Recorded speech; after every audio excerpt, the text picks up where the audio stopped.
Hi guys, it's Aunt Candy. It's my turn to read you a nice Christmas story. I wish all of you the very, very best. Have a great, great holiday. We miss you so much. We hope that 2009 will bring many, many visits with each other. And the story I am going to be reading to you is How the Grinch Stole Christmas, the Party Edition. Yay! Okay, by Dr. Seuss.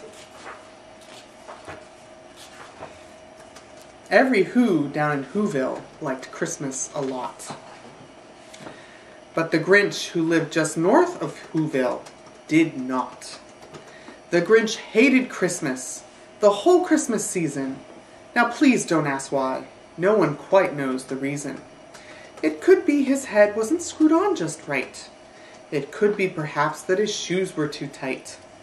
But I think that the most likely reason of all may have been that his heart was 2 sizes too small.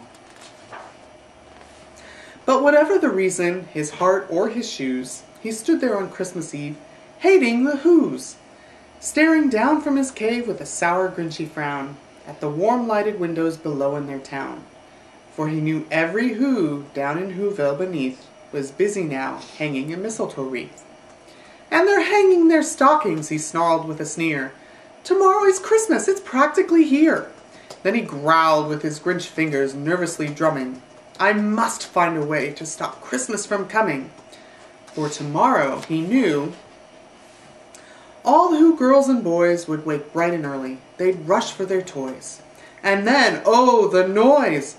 Oh, the noise, noise, noise, noise! That's one thing he hated. The noise, noise, noise, noise! See the noise?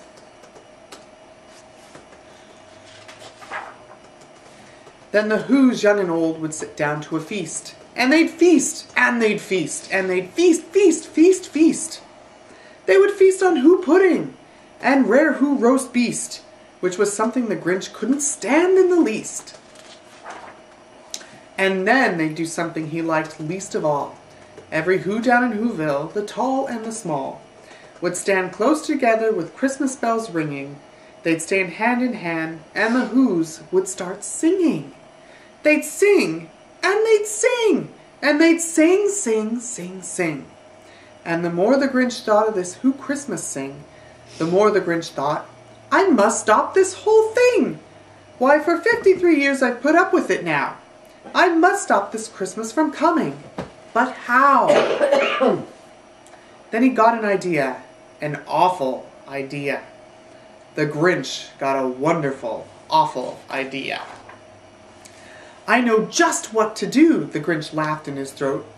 And he made a quick Santa Claus hat and a coat. And he chuckled and clucked. What a great Grinchy trick! With this coat and this hat, I look just like Saint Nick. All I need is a reindeer. The Grinch looked around. But since the reindeer are scarce, there was none to be found. Did that stop the old Grinch? No, the Grinch simply said, if I can't find a reindeer, I'll make one instead. So he called his dog Max. Then he took some red thread, and he tied a big horn on the top of his head. Then he loaded some bags and some old empty sacks on a ramshackle sleigh, and he hitched up old Max. You see poor Max? Poor Max. You see him? Then the Grinch said, get up! And the sleigh started down toward the homes where the Whos lay a snooze in their town. All their windows were dark. Quiet snow filled the air. All the Whos were all dreaming sweet dreams without care. When he came to the first little house on the square. This is stop number 1, the old Grinchy Claus hissed, and he climbed to the roof, emptied bags in his fist. Then he slid down the chimney, a rather tight pinch, but if Santa could do it, then so could the Grinch. He got stuck only once for a moment or two, then he stuck his head out of the fireplace flue, where the little Who stockings all hung in a row. These stockings, he grinned, are the first things to go. Then he slithered and slunk, with a smile most unpleasant, around the whole room, and he took every present.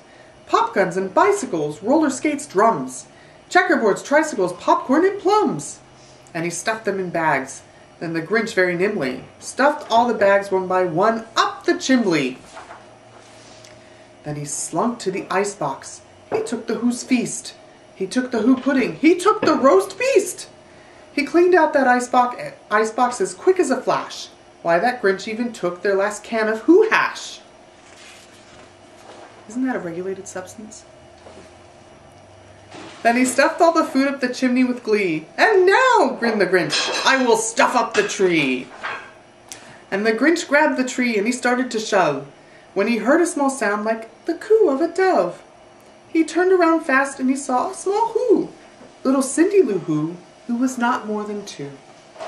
The Grinch had been caught by this tiny Who daughter, who'd got out of bed for a cup of cold water. She stared at the Grinch and said, Santa Claus, why? Why are you taking our Christmas tree? Why? See little Cindy Lou.